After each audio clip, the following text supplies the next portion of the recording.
UP के आगरा में Germany के रहने वाले दो फॉरेनर इंडिया घूमने के लिए आते हैं, जिनका नाम था अल्फ्रेडो और बाबिल। इन दोनों की उम्र करीब 50-55 के करीब थी।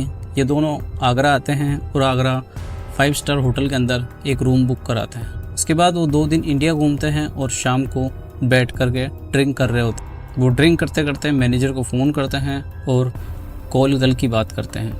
मैनेजर उसकी ये बात सुन करके उसे कुछ लड़कियों की फ़ोटो भेजता है और उन दोनों को ये बोलता है कि इनमें से जो भी लड़की उन्हें पसंद आ रही है वो उसे वापस उसकी फ़ोटो भेज दे। अल्फ्रेडो और बॉबिल 2 लड़कियों की फ़ोटो उस मैनेजर को भेजता है। कुछ ही देर में वो मैनेजर वो 2 लड़कियां बॉबिल और अल्फ्रेडो के रूम में भेज देता है। जब ये लड़कियां अल्फ्रेडो और बॉबिल के रूम में जाती है, वो दोनों इन दोनों लड़कियों को देख करके भौचक्के हो जाते हैं। दरअसल इन दोनों लड़कियों की उम्र 19 से 20 साल थी और ये दोनों ही लड़कियां बाला की खूबसूरत थी। और बॉबिल और अल्फ्रेडो जिस तरह से इंडिया घूमने के शौकीन हैं, उसी प्रकार से वो इंडियन लड़कियों के भी शौकीन हैं। इसके बाद वो इन दोनों लड़कियों को बैठाते हैं और उसके बाद उन्हें ड्रिंक ऑफ़र करते हैं। ये दोनों लड़कियां ड्रिंक लेने के लिए उनको मना कर देती हैं। इसके बाद वो दोनों ही ड्रिंक करने लग जाते हैं। ड्रिंक करते करते इन दोनों के बीच में बातें होती हैं। बातों ही बातों में अल्फ्रेडो और बॉबिल उन लड़कियों के साथ में संबंध में आ रहे थे, उन लड़कियों से बातें कर रहे थे, उन्हें अपनी बाहों में भर रहे थे और उनके साथ अश्लील हरकतें कर रहे थे। अब लड़कियां भी कॉल गर्ल थी तो उनको किसी प्रकार की कोई दिक्कत नहीं थी इन सब चीज़ों से। और बॉबिल और अल्फ्रेडो ने इस काम के लिए उन दोनों लड़कियों को अच्छी मोटी रकम भी दे रखी थी। इसके बाद कुछ ही देर होते हैं और अल्फ्रेडो और बॉबिल के साथ साथ वो लड़कियां भी निर्वस्त्र हो जाती है। अब चारों के बदन पे कोई भी कपड़ा नहीं रहता है। इस बीच अल्फ्रेडो और बॉबिल दोनों शारीरिक संबंध बनाना शुरू करते हैं और देखते ही देखते इन दोनों को काफ़ी ज़्यादा समय हो जाता है। इन दोनों ही कोलगल को ये नहीं पता था कि इन दोनों ने आज यहाँ आकर के कितनी बड़ी गलती करी है और आज इन दोनों लड़कियों की क्या हालत होने वाली है। अब ये दोनों ड्रिंक करे हुए थे पर वो लड़कियाँ बिल्कुल भी ड्रिंक नहीं करी हुई थी। अल्फ्रेडो और बॉबिल ने पूरी रात उन लड़कियों के साथ संबंध बनाए। इस बीच वो लड़कियाँ सहन नहीं कर पाई, पर फिर भी बॉबिल और अल्फ्रेडो उनकी एक ना सुनी, न ही वो लड़कियां उन दोनों को मना कर पाई, क्योंकि उन दोनों ने अच्छी खासी मोटी रकम ले रखी थी। वो दोनों लड़कियां उस होटल में पूरी रात चिल्लाती रही पर उनकी सुनने वाला कोई भी नहीं था। वो दोनों फॉरेनर इन लड़कियों के साथ जानवरों की तरह संबंध बना रहे थे। उस रात इसी तरह से ये चारों संबंध बनाते हैं और अगली सुबह जब वो लड़कियाँ उठती है तो उनकी हालत इतनी ज़्यादा ख़राब थी कि वो अपने बेड से उठ भी नहीं पा रही थी और वो कैसे न कैसे करके उस होटल से बाहर चली जाती है। इन दोनों के जाने के बाद अल्फ्रेडो और बॉबिल उठते हैं और वो इंडिया घूमने के लिए निकलते हैं। अब यहाँ तक की कहानी तो बिल्कुल नॉर्मल थी, क्योंकि वो दोनों ही लड़कियाँ कॉल गर्ल थी और उन दोनों ने ही इस काम के लिए पैसा लिया था। पर इसके आगे की घटना जो मैं आपको सुनाने जा रहा हूँ वो एकदम दिल दहला देने वाली है। हे दोस्तों, मेरा नाम है अनिल और कहानी शुरू करते हैं। 13 सितंबर 2015 को काजल अपना होटल मैनेजमेंट का कोर्स करने के लिए कॉलेज जाती है। काजल के पिता का नाम प्रमोद होता है और काजल की एक छोटी बहन भी होती जिसका नाम सोनिया है और वो 8th क्लास की स्टूडेंट है। काजल के पिता का काम ठेकेदारी का है और उनका घर अच्छे खासे तरीके से चल रहा था। वहीं काजल होटल मैनेजमेंट का कोर्स करी थी। कुछ ही सालों बाद काजल का होटल मैनेजमेंट का कोर्स पूरा हो जाता है। इस बीच वो अलग अलग होटल में जा कर के जॉब लेने की कोशिश करती है, पर उसे वहाँ पर जॉब नहीं मिलती है।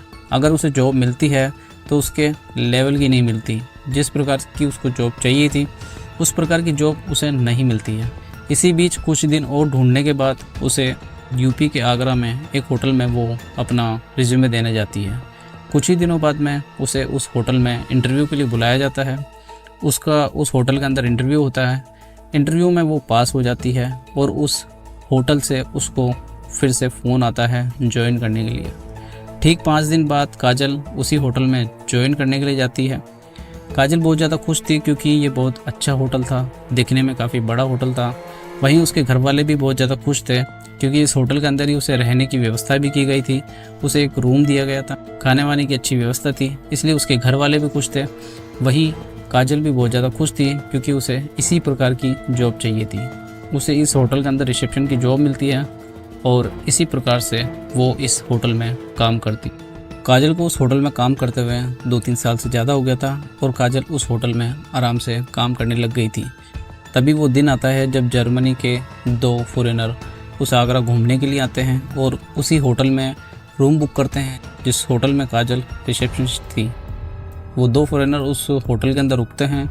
वहाँ पर उस मैनेजर को फ़ोन करते हैं, वहाँ से वो कॉल बुलाते हैं और उसके साथ ये सब करने के बाद जब वो अगली सुबह कहीं घूमने जाते हैं तब उसी होटल के अंदर रिसेप्शन में उन्हें काजल नज़र आती है। काजल बहुत ज़्यादा खूबसूरत थी। इन दोनों ने जैसे ही काजल को देखा मन ही मन उसे पाने की इच्छा हुई। उन दोनों के मन में एक प्लान चल रहा था कि भाई किसी भी प्रकार से वो काजल को अपने साथ हम बिस्तर करें। इस बीच अगले ही दिन वो दोनों होटल के मैनेजर से बात करते हैं और होटल के मैनेजर को ये बोलते हैं कि उन दोनों को आगरा घूमना है। वो लोग आगरा में नए हैं तो उनको आगरा के बारे में कुछ भी नहीं पता कि आगरा में कौन सी चीज़ फेमस है, क्या है।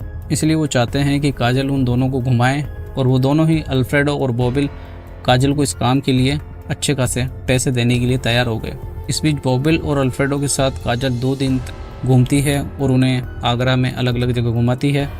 इसी बीच में इन दोनों के बीच में अच्छी सी दोस्ती हो जाती है और इन तीनों का एक बॉन्ड बन जाता है। काजल और अल्फ्रेडो अगली शाम उसी होटल के रूम के अंदर बैठे थे। बैठे बैठे वो बातें कर रहे थे। इसी बीच बॉबिल ने काजल को ड्रिंक ऑफ़र की। काजल ने ड्रिंक एक्सेप्ट कर ली और वो इन दोनों के साथ ड्रिंक करने लग गई।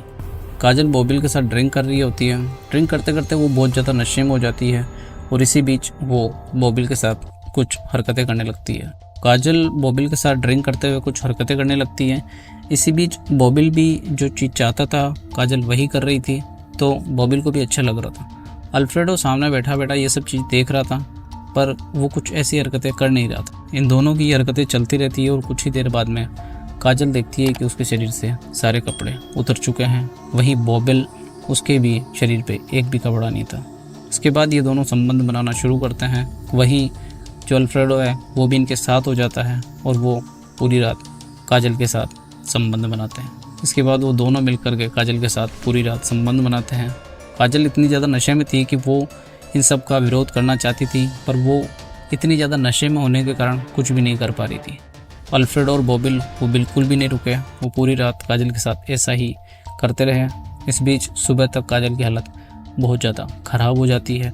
अगली सुबह जैसे तैसे करके काजल अपने रूम में पहुंचती है और वहां पर उसको ऐसा महसूस होता है कि उसकी हालत बहुत ज़्यादा ख़राब है, इसलिए वो हॉस्पिटल जाती है। हॉस्पिटल जाने के बाद डॉक्टर उसे ये बोलता है कि उसे डिहाइड्रेशन हो गया है, पिछली रात उसने कुछ ज़्यादा ही शराब पी ली। वहीं अल्फ्रेडो और बॉबिल उसको अगली सुबह फिर से फ़ोन करते हैं, कहीं और चलने के लिए बोलते हैं। इस पर काजल उन्हें मना कर देती है और वो काजल अपने उस रूम में बैठ करके रोती है और ये सोचती है कि क्यों उसने हाँ बोली इन दोनों के साथ घूमने के लिए, क्यों उसने वो हरकतें करी जिसकी वजह से उसे आज ये सब देखना पड़ा। वहीं कुछ ही दिनों बाद में अल्फ्रेडो और बॉबिल अपने देश जर्मनी चले जाते हैं। हे दोस्तों, आई होप आपको ये वीडियो अच्छी लगी होगी। अगर आपको ये वीडियो अच्छी लगे तो वीडियो को लाइक और चैनल को सब्सक्राइब करिए। इस प्रकार की क्राइम स्टोरी इस चैनल पर आती रहती है, तो अगर आप इसी प्रकार की वीडियो देखना चाहते हो तो चैनल को सब्सक्राइब कीजिए।